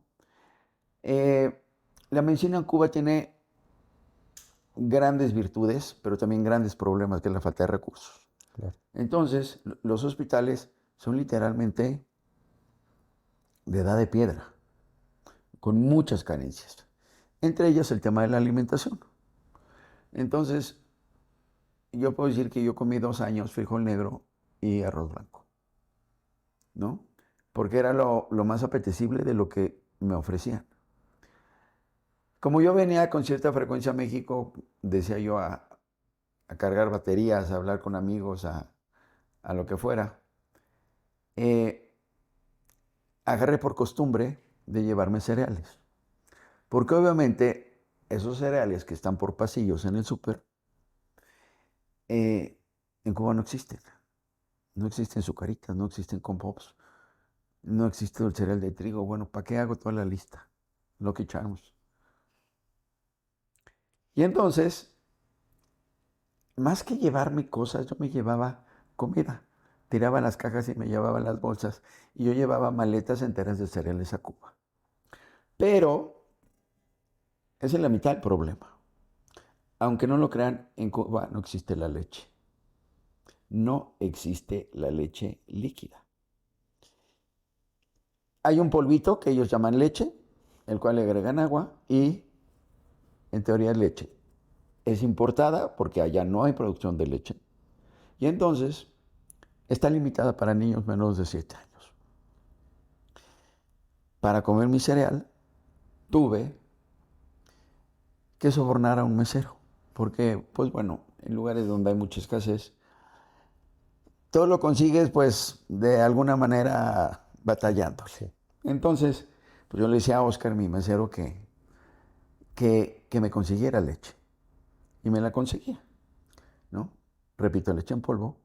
Pero si a mí me veían con leche, estaba yo en problemas. Claro. Entonces él llegaba todas las mañanas y bajo el pretexto de que él me iba a levantar, cosa que obviamente no era cierto, él llegaba con una bolsita de plástico transparente con una cierta porción de leche en polvo. Yo agarraba la bolsita, ¿no? La ponía abajo de mi regadera porque mi lavabo no funcionó durante 2 años en Cuba, entonces cualquier agua tiene que ser de la regadera. Y entonces yo le echaba agua a mi bolsita y la meneaba, así como los refrescos de bolsita que Sí, les sí, doy, sí. ¿no? ¿No? Y yo iba con mi bolsita, abría mi closet, sacaba mis cerealitos y los volteaba. Volteaba mi leche, mi mezcla esa rara, en mis cerealitos que estaban bajo llave, ¿no? Y a escondidas en mi cuarto, también cerrada la puerta de mi habitación para que nadie viera que yo tenía leche, así comía un cereal, ¿no? Y bueno, pasaron los años, regreso a México. Yo el súper lo hago en carrito eléctrico. Y voy en un Walmart, en concreto el Walmart de las Ánimas de Puebla. Y voy metiéndome entre los pasillos buscando cosas y de repente me meto a un pasillo, alzo la mirada y me doy cuenta que todo el pasillo es de leche. Marca 1, marca 2, marca 3, deslactosada, eh, eh, De avena, de chocolate, sí. envase chiquito para que el chamaco se lo lleve al colegio, ¿no? Las nuevas que están de vitamina A, vitamina B, si tú quieres agarras y te llevas 3 carritos llenos de leche. Y tuve mi flashback a Cuba y recordé los momentos en que yo traficaba con leche. Porque parecía era un tráfico, era Sí. escondida, debajo del agua, ya sabes, ¿no? Y esa es la reflexión que quiero decir. O sea, las cosas diarias, rutinarias, tiendes a no valorarlas, ¿no? Eh, pero no dejan de ser bendiciones, Karim, ¿no? Que tú llegues y te sirvas un cerealito es una bendición. No entiendes que es bendición hasta que careces eso. Y es una tristeza que tengas que carecer de esas cosas elementales de la vida para entender que esas cosas básicas son bendiciones. Por Sí. eso eh, eh, cuento con mucha frecuencia esta anécdota de cereales, porque hay pasillos de cereales y hay pasillos de leche y nadie en México valora eso como una bendición porque es día a día, ¿no? Y bueno, un ejemplo que es todavía peor, más dramático, digámoslo así, es el tema de, de ir al baño. Decía yo, las funciones digestivas y urinarias de un cuadripléjico están interrumpidas porque son gobernadas por el sistema nervioso central. Entonces, un cuadripléjico tiene que ser asistido para ir al baño artificialmente, ¿no? Y te puedo decir que yo contaba con lágrimas las horas en las que venía, porque cada 4 horas nos hacían cateterismo, ¿no? Y entonces era eh, ingerir el laxante, esperar el tiempo y a tal hora venían a ayudarte a evacuar y a ir al baño. Y era terrible, terrible, porque, ¿no?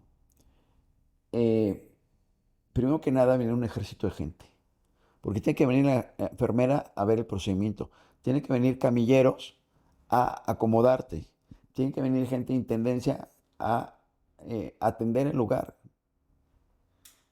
Y entonces tú tienes que ir al baño en público, todos los santos días, varias veces al día. Y era una pesadilla aquello, ¿no? De la cosa más denigrante que a mí me ha pasado en la vida es tener que ir al baño público durante meses, Claro. ¿no? Y entonces entiendes que ir al baño es una bendición. Pero generalmente lo haces a la carrera porque ya llegaste a la autopista y ya no aguantas y no entiendes que lo que estás haciendo es una gigantesca bendición. Y esto, repito, se convirtió en una terapia psicológica con unos efectos brutales en mi vida. Porque en el momento en que tú entiendes que la vida es cuestión de percepción, no es cuestión de lo que te está pasando, es cuestión de percepción.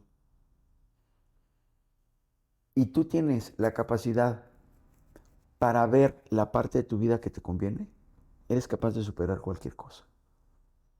Porque fue lo que a mí me pasó. Te dejas de quejar que estás cuadripléjico porque agradeces que tu amiga del cuarto de 3 cuartos para allá, en su accidente mató a sus 3 mejores amigas. Ella iba manejando y ella quedó cuadripléjica, ¿no? Y ella lloraba a sus amigas y yo decía, ¿sabes qué? Pues yo no cargo en mi conciencia la vida de nadie. Yo estoy mejor 1000 veces que ella, ¿no? Y hice mi frasecita que dice, entre tu cuadriplegia y la mía, bendita la mía. Entonces empiezas a quitarle resistencia a ese desprecio que tienes por tu cuadriplegia y por tu persona y por tu historia, ¿no? Y empiezas, en lugar de quejarte del accidente, amas que haya sobrevivido. Y también hay que decirlo, que sobreviví cuerdo, porque las posibilidades de que me destrozara el cráneo y yo quedara en coma fueron mucho más grandes que mis posibilidades Claro. de quedar bien o de estar bien. Entonces, esta filosofía de vida la adapté con toda seriedad. ¿Y qué crees que sucedió, mi querido Karim? Te empiezas a agradecer, te dejas de quejar y de repente la vida se transforma porque absolutamente todo se vuelve en una maravilla, Claro. ¿no? Y Es un cambio de enfoque. enfoque, es cambio de ver el vaso medio lleno, medio vacío, porque algo tenemos que entender, nadie tenemos la vida perfecta, No. ¿no? Hay una frase de Arjona que dice, unos sufran en su mansión y otros sufren en los arrabales. Es lealtad. El sufrir no es castigo de nadie, es parte de la vida de todos.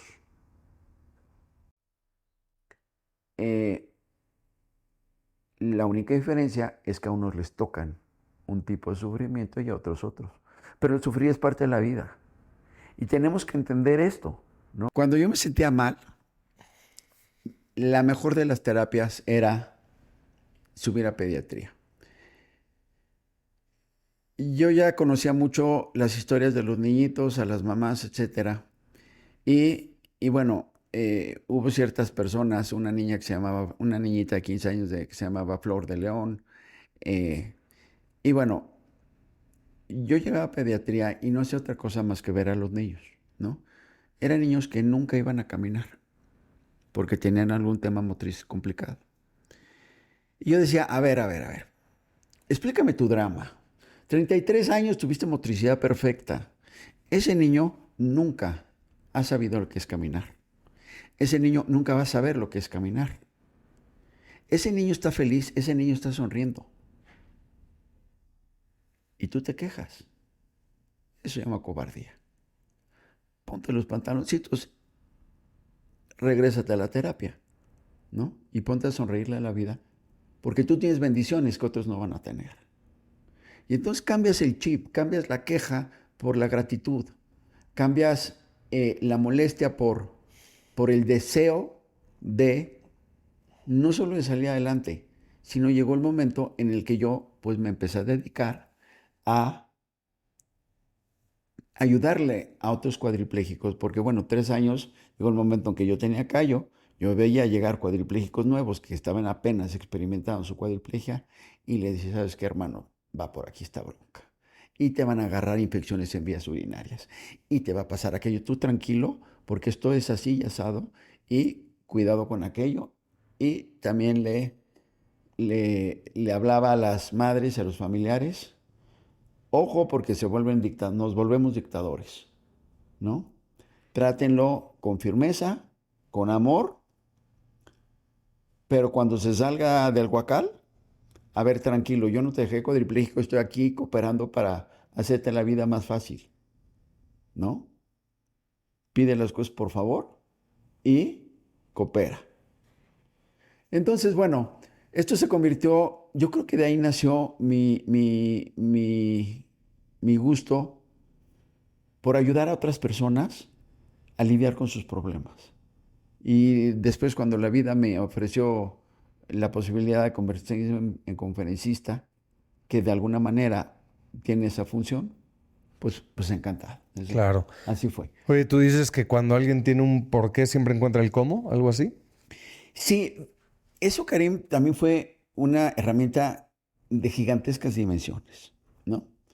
Yo tengo cierta sensibilidad hacia la Segunda Guerra Mundial, campos de concentración, etcétera, porque yo tuve un tío que fue soldado en la guerra y fue preso de los rusos. Y mi mamá me contó su biografía y fue el anciano más dulce que yo conocí, ¿no? Un señor que era toda bondad y todo cariño hacia mí. Y bueno, eh, un psicólogo me habló del señor Víctor Frankl. El señor Frankl, sobreviviente de campo de concentración, comentó que todos los internos en campos de concentración que tenían una razón para sobrevivir, aguantaban. ¿Qué quiero decir con razón? Los que pensaban que el hijo estaba fuera porque había escapado. Los que no vieron que habían subido a su esposa al tren. Los que decían que cenarían sopa de cebolla con su madre y su hermana, ¿no? Esas personas que aspiraban a algo después del campo de concentración, esas aguantaban el dolor. Las que no aguantaban eran aquellas que sabían que ya habían matado a toda su gente, que salir del campo era salir a no hacer nada, a no tener ninguna razón por la cual salir. Y eso sobrevivían. Y entonces, de esta manera fue como yo conocí esta terapia que se llama logoterapia del señor Frankl, que es una gigantesca figura del psicoanálisis. Entendí en lo que consistía. Yo me pregunté mi por qué y lo encontré. Claro, sí, leí su libro, es espectacular. ¿Perdón? Leí el libro de Es Víctor una Frankl. cosa que nadie puede dejar de leer, ¿no? Es un libro de cabecera.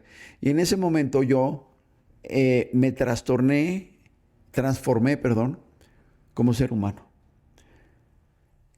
He tratado de describirles lo difícil que es mentalmente vivir en una cadena perpetua, eh, pero aparte de cadena perpetua de sufrimiento, de dependencia, de desesperación. nosotros decíamos, los cuadriplégicos decíamos que una cadena perpetua en una cárcel es 1000 veces mejor que la cuadriplegia, ¿no? Pero bueno, el tema es que yo entendí que el tener un porqué en la vida te transforma como ser humano y te da más capacidad de lucha ante un escenario adverso. Claro. Mi reflexión era muy sencilla. A ver, esto sacó viva a agentes de campos de concentración. Yo estoy mejor que un campo de concentración, porque bien o mal puedo traficar y conseguirme mi lechita, etcétera, ¿no? Y bien o mal yo puedo recibir ayuda y etcétera. Entonces decía, yo no estoy tan mal como esa gente. Yo tengo que poder salir adelante. Y entonces es cuando esa hambre de salir adelante se convierte en acciones concretas. Claro. Es cuando empiezo a hacerme el coco wash de que necesito encontrar un porqué superior al solo hacer terapia por moverte. ¿Es cuando empezaste a hacer terapia a escondidas? Sí, por supuesto, ahí empieza. Hacer terapia puede ser muy cansado porque ya es que ya tengo 6 meses tratando de mover la pierna y no funciona. Entonces, el ánimo se te baja, la voluntad se quiebra, la determinación se acaba. Tú necesitas tener un porqué para tratar absurdamente de perseguir un ideal que ya te prohibieron, que ya no está en tus posibilidades, según la ciencia médica. Entonces, encuentras un porqué y no solo hace cuando ya lo entiendes y cuando tu mente ya empieza a carburar otra vez y cuando tu mente ya la tienes de tu lado y no en contra tuya, ¿no? Empieza lo que yo llamé la real pelea contra la cuadriplegia. Porque por mucho tiempo es una resistencia de que no quiero vivir esto. Ahora lo que yo quiero es escribir una historia de esfuerzo, ¿no? Déjame comentarte antes de entrar, antes de profundizar en el porqué, que en los centros de rehabilitación había una muy fea costumbre que era nombrar o conocer, identificar a las personas según la manera como se habían quedado cuadriplégicos. Okay. Ah, tú eres el del balazo en el McDonald's, ¿va? Ah, tú eres el delincuente al que baleció a la policía. Tú eres el del clavado. Y Fritz era el de la camioneta, el del camionetazo, me decía. Y yo decía, oye, qué crueldad. Sí. O sea, es mi segundo negro y Ahora es mi... nada de lo que yo hice antes fue importante. Como que mi currículum era el segundo que me cayó la camioneta encima. Si yo era buena persona, buen amigo, lo que haya sido, no importaba, porque esa no era la característica por la cual me conocía la gente. Y entonces yo decía, es que yo voy a hacer que me dejen de decir del camionetazo y que todo el mundo, los terapistas, los camilleros, los doctores, mis compañeros, me identifiquen como el cuate que se la partió sin cuartel en el gimnasio todos los días. Debo de aclarar que después de leer el libro del doctor Frankl, que fue el primer libro que yo leí cuadripléjico, con todas las dificultades del mundo por lo que contaba de pasar las páginas, ni siquiera lo acabé de leer, mi querido Karim, nada más entendí el mensaje, dije, a ver, necesito un porqué, ¿no? Mi porqué fue mi gente, porque mi gente sufría, como lo comentaba, y yo decía, por el amor de Dios, no puedo dejar que mi gente sufra por mí, pero inevitablemente tu mamá va a sufrir si tu mamá sabe que no estás bien, es instinto, y entonces yo decía, tengo que por lo menos valerme por mí mismo, y eso fue lo que a mí me dio un hambre brutal de, de enfrentar la cuadriplegia. Ya no estar intimidado, sino pasé de un estado de pasividad, de resignación, de una aceptación forzada, ¿no? A un coraje, ¿no? Pero coraje bien enfocado, Sí. ¿no? A un deseo de tragarme el mundo, ¿no? De no importa inclusive el daño que le haga a mi cuerpo. Eh, Hacía locuras como aventarme de la cama para hacer terapia en el piso porque mi cama rechinaba Y mi cama era, estoy hablando de Cuba, la última del pasillo. Estaba prohibido hacer terapia escondidas. Y entonces yo tenía que hacerlo sin hacer ruido. Y en la cama no se podía. Entonces yo me aventaba en la cama con tal de hacer terapia. Y entonces yo encuentro un porqué y mi estado psicológico cambia. Mi estado psicológico se fortalece. Yo decía, soy capaz de superar esto. Soy capaz de aguantar esto. Lo que parecía inaguantable de repente, eh, de la nada has desarrollado las herramientas para aguantar a pie firme la bronca, ¿no? Y ya no hay esas depresiones que poco a poco se fueron espaciando, poco a poco se hicieron más débiles, ¿no? Y de repente ya era eh, escaló el Everest, era hambre por vivir. Y ahí es donde te surge la idea de hacer triatlones. No, la idea de los triatlones surge muchísimo después, ¿no? Antes de contarte ese capítulo, déjame comentarte el momento en el que yo, más bien el objetivo que yo me trazo para salirme de Miami, ¿no? Porque creo que vale la pena esta Claro. anécdota, ¿no? Cuando yo me accidenté, yo vivía en un departamento en el cuarto piso, sin elevador. Entonces, yo sabía que regresar a casa iba a ser prácticamente imposible, ¿no? Aclaro que dentro de las cosas más impactantes de mi accidente es que yo salí aquella mañana del accidente y yo regresé 9 meses después a una casa distinta, porque la mía la habían vendido para pagar mi terapia. Entonces ya no existía mi cuarto, ya no existía nada. Era una especie de sensación, ¿no? Como que un espíritu ve lo que sucede después de su muerte, porque todo lo que tú habías dejado ya no está así, Claro. ¿no? Fue un shock muy fuerte mi primer regreso a México, porque a mí de Médica Sur me llevaron en ambulancia al aeropuerto y del aeropuerto A a Miami. Miami. O sea, nada que para casa, ¿no? Yo había dicho que para regresar a casa por primera vez, yo tenía que subir escalones. Yo le había pedido a mi terapista que por favor practicáramos subir escalones, ¿no? Debo de aclarar que mis piernas no tienen resistencia. Me refiero a resistencia al esfuerzo continuo. Dar 10 pasos es esfuerzo continuo para un cuadripléjico, ¿no? Entonces, yo me desesperaba y se me ocurre un día la peor de las travesuras que fue para mí también un punto de quiebre, ¿no? Eh, yo vivía en el último cuarto del pasillo. Entonces, después de mi cuarto a la derecha estaba la puerta de emergencia. Y le pedí a Nelly que se asomara y que viera qué había detrás de la puerta de emergencia. Y había unas escaleras. Y entonces le dije, ya sé lo que vamos a hacer. Si no me quieren enseñar a subir escaleras, yo voy a aprender solito.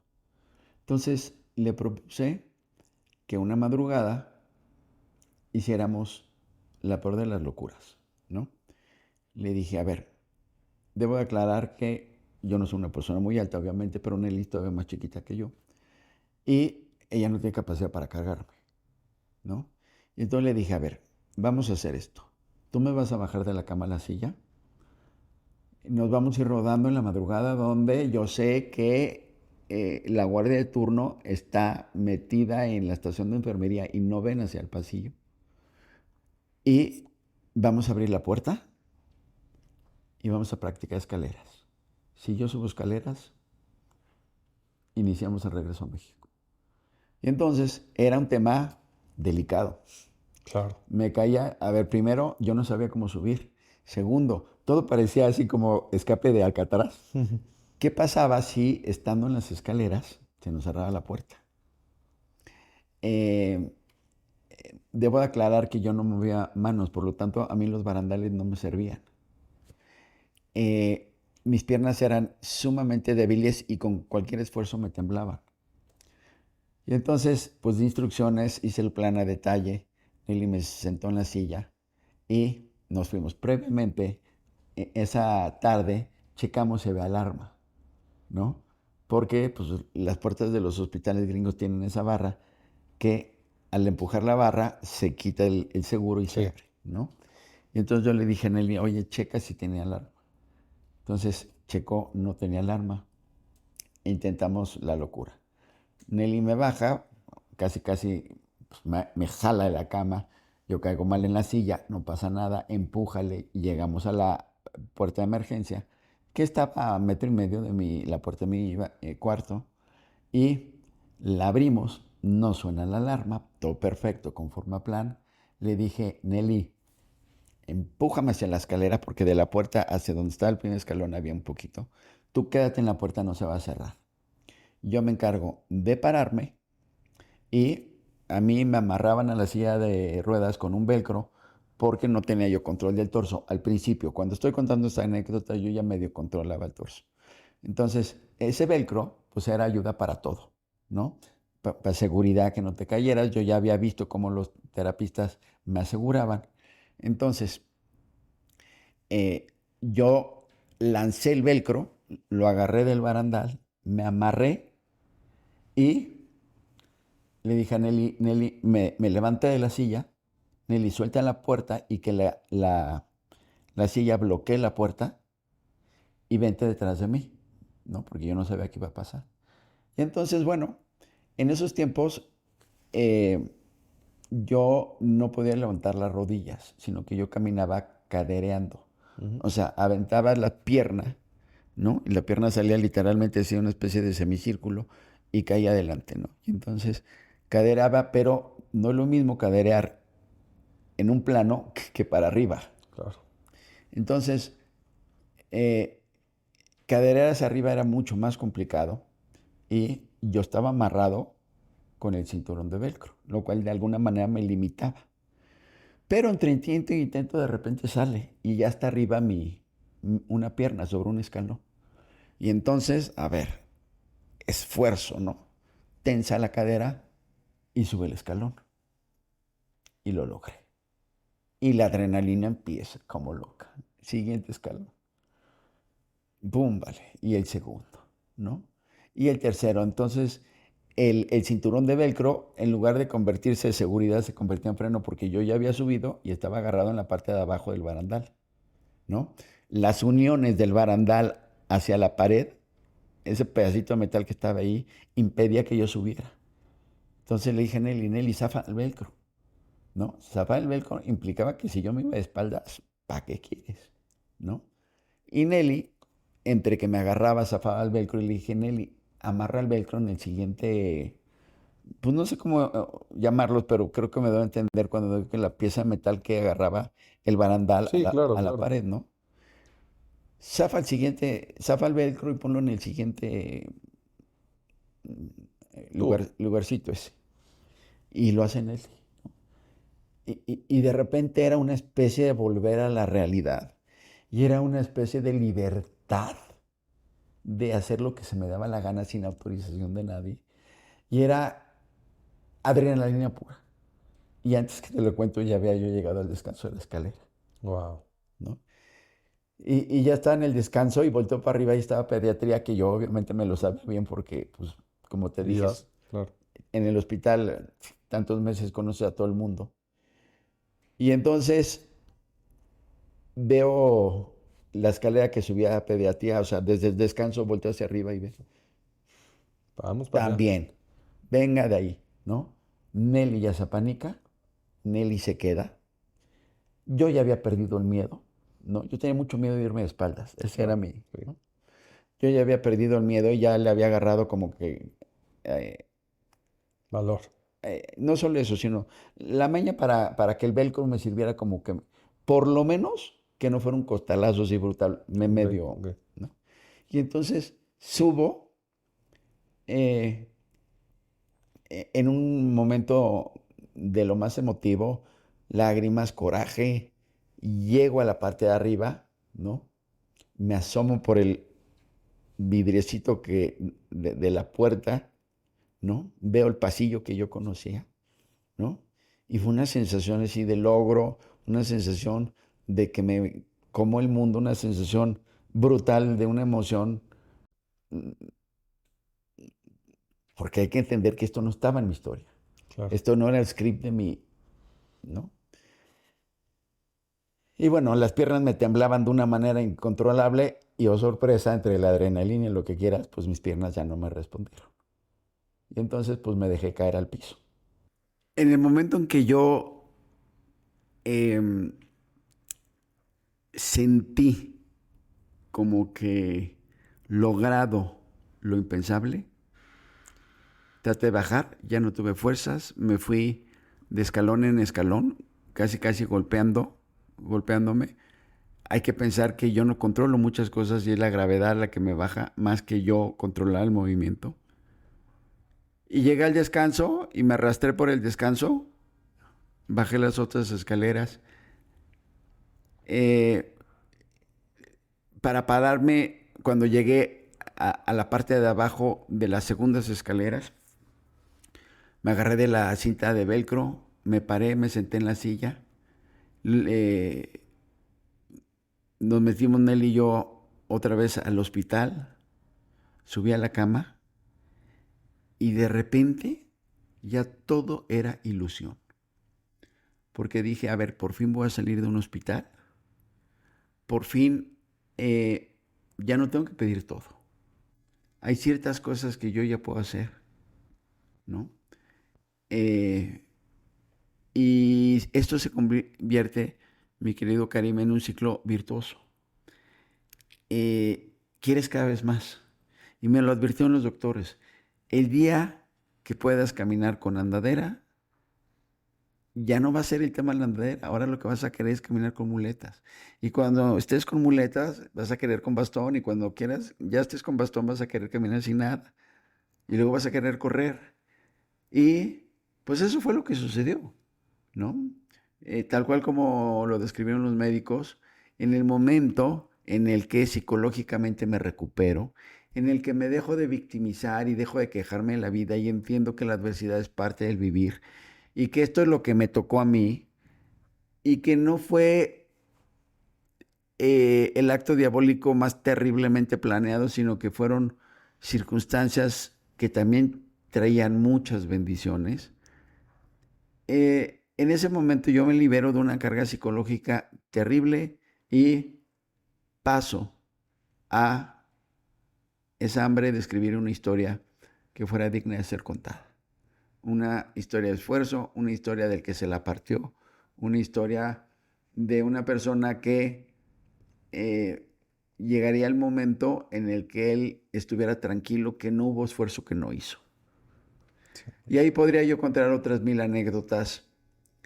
Pero el mensaje que yo quiero dejar es que en el momento en que yo cambié mi actitud de queja por la actitud de gratitud, cuando hice mi lista de bendiciones, en el momento en que yo encontré mi porqué, fueron puntos de quiebre que cambiaron esta historia. 100%. Además, Fritz, tu historia se puede pasar a cualquier situación y a cuestiones mucho más sencillas por las cuales muchas veces nos ahogamos en un vaso con agua. Todo es la actitud. Realmente tú estás aquí sentado conmigo, tú viniste manejando de Puebla, tú subiste solo, tú has corrido triatlones, bueno, has hecho triatlones porque incluye también bici y nado, y lo hiciste por las ganas y por el enfoque de hacerlo. Porque mucha gente se pudo haber rendido. Sí, bien, para que no quede ahí un hueco en mi historia, después de que yo acabo rehabilitación, empiezo a reconstruir mi vida. Empiezo a reconstruir la parte, bueno, la mental. La parte mental y la parte física las trabajé en los hospitales. Después regresé al IPAD y terminé mi maestría. Y poco a poco todo aquello que el accidente había derrumbado fue reconstruido. Volví a encontrar empleo, empecé a pagar deudas y bueno, yo siempre he dicho que mi historia concluye, mi historia, digamos, desde el punto de vista de hospital, de recuperación, concluye el 14 de abril del 2009. Yo sé perfectamente. Ese día nace el amor de mi vida, nace mi muchachito, nace Stefan. Stefan es un parteaguas gigantesco en la vida de cualquier padre o madre, pero Stefan tenía un mensaje adicional, ¿no? La vida ya está normal, ¿no? Y eso me,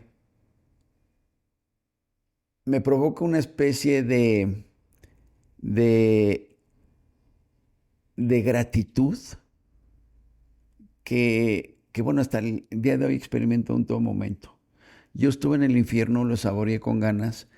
La razón que sea mi destino, Dios, la vida, me dieron posibilidad de salirme de ahí. Y bueno, sin querer, la vida me llevó a dar conferencias, el IPADE me llevó a dar conferencias y mando un mensaje donde hay que entender la normalidad de la adversidad. Hay que entender que la adversidad en la vida no es el fin del mundo.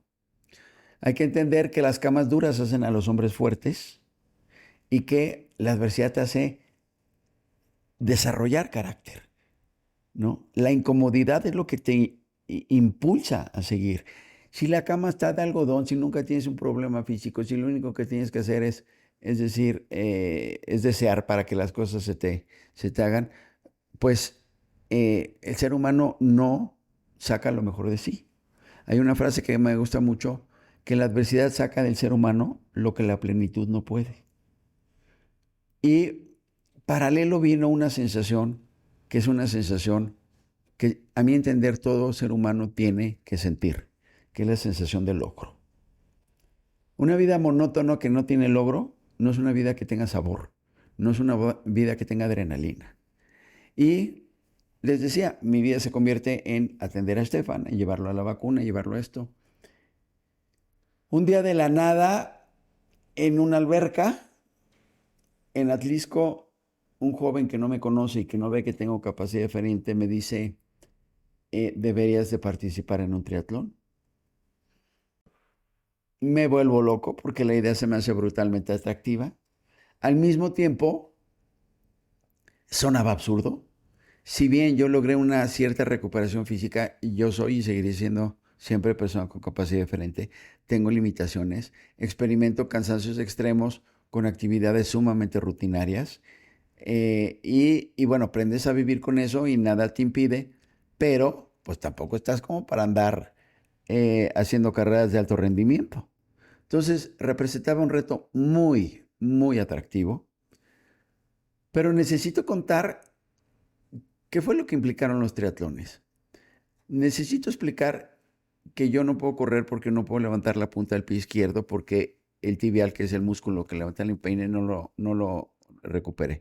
Por lo tanto, me tropiezo y me caigo con mucha frecuencia. Tengo que caminar con mucho cuidado. En una carrera no puedes estar viendo cada paso. Tienes que estar concentrando tus tiempos, tienes que estar controlando el cansancio, te tienes que estar mentalizando. Pero dije, bueno, me caigo, pero me levanto. El chiste es aguantar. La natación no puedo patalear debajo, más bien puedo patalear, pero es tan débil mi patada que no es propulsión. Entonces, mi natación era con la parte superior del cuerpo. Y bueno, esos dos puntos los había yo librado. Debo aclarar que un triatlón consiste en nadar 1,5 km, 40 en bici y 10 corriendo, ¿no? Irónicamente, la parte que puede ser que parecía la más difícil resultó ser la más complicada, que era subirme, que era la parte de la bicicleta. Yo, la abducción, que es abrir las piernas así, como para hacer un triángulo, yo no lo puedo hacer bien. Y la pregunta, Karim, es ¿cómo te subes a una bici si no puedes abrir las piernas? Y parecía ser que eso tiraría mi ilusión. Intenté todo. Me hice banquitos de madera con mi carpintero para llevármelos a la competencia y aventarme de arriba a la bici. Traté de subirme en movimiento, nada funcionó. Y una noche, irónicamente viendo hacia el techo, el coco me dio la solución, ¿no? Voy a explicar cómo se sube una persona a una bicicleta sin abrir las piernas. Que por más que uno piensa, pues dice, pues no puedes. Tienes que dar así como que el chicotazo con la pierna como Sí, para sí, subirte a sí. un caballo, una moto, ¿no? Eso es lo que no puedo hacer. Pues bueno, yo acuesto la bici, planto mi pie izquierdo enfrente del asiento, paralelo al tubo, me equilibro. En un momento en que me siento seguro, rápidamente meto el pie dentro del primer triángulo, me equilibrio. Cuando siento que ya no me puedo caer, lanzo la pierna hasta del otro lado del pedal. Ya estoy adentro. Lo único que tengo que hacer es agacharme, parar la bici y ya estoy adentro. Ok. Solo me empujo, que la bici todavía de pie, que la bici ruede tantito y con ese empujón ya salgo, ¿no? Esto significó para mí algo sumamente importante. Déjame decirte por qué. El ser humano tiende a decir no puedo con mucha facilidad. No puedo hacer esto, no puedo hacer aquello, no puedo hacer un triatlón. Un no puedo es una gran mentira que los seres humanos nos inventamos para no enfrentar aquellas cosas que exceden nuestra imaginación, nuestra capacidad. Te da el confort de argumentar que no puedes, cuando en realidad sí puedes. Y entonces, eh, si uno cambia ese no puedo por una frase que yo considero mágica, ¿cómo le hago para poder? Sucede algo extraordinario en el cerebro del ser humano. El no puedo lo apaga. El cómo le hago para poder lo echa a andar. El ratoncito de aquí adentro empieza a dar vuelta a mayor velocidad y busca soluciones. De repente la encuentras y de repente lo que parece imposible pasa a ser posible.